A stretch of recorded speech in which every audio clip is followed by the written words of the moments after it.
Yeah, that happens to me. What I'll notice is that I'm just really happy. Not a little happy, really happy, filled with joy. In fact, I think I said this to Danielle. It seems like it was Friday night. I just looked at her all of a sudden. I said, I'm really, really happy. And she said, why? And I said, no reason. I'm just happy. And that is true. I will be just very happy, and there will be no seeming reason for it.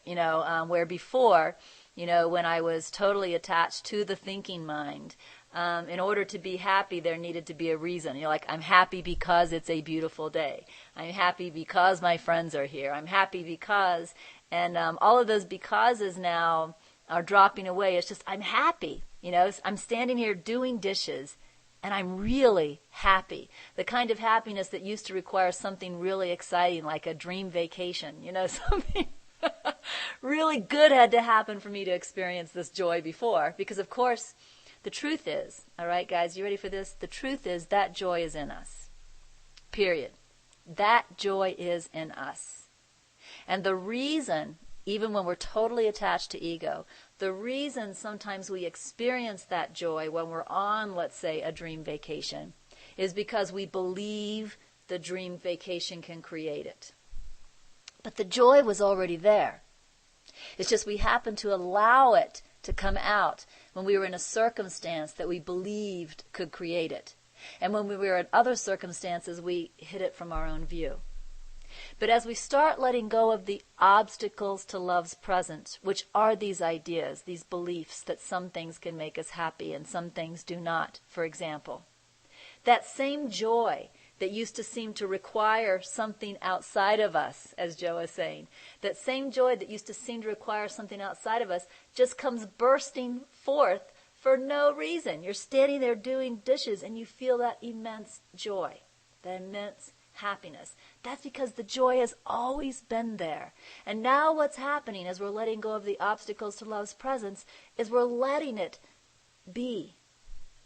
We're just letting it be. And then we can be happy for no reason. And that's really fun.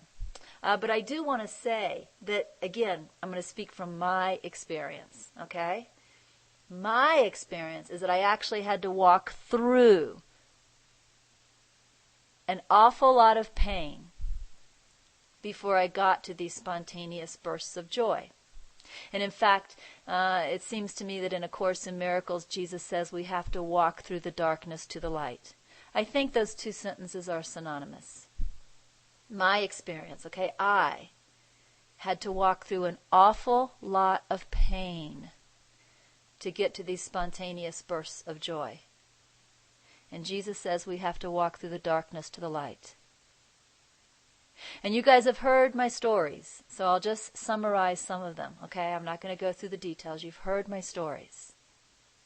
But when I left my job, when I was guided to leave my job, I did not smile and say, okay, Holy Spirit, I'll leave my job. I was terrified. I cried and cried. I had many nights that I slept literally in the fetal position.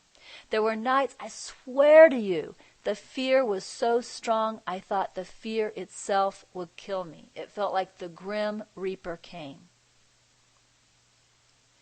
But at the same time, and this is the Holy Spirit, at the same time there was this little thought in the back of my mind that just told me I was okay, I was healing, it was going to be all right. Be patient. It will pass. Just those little things. And the fear that seemed to be associated with leaving the job lasted a good year.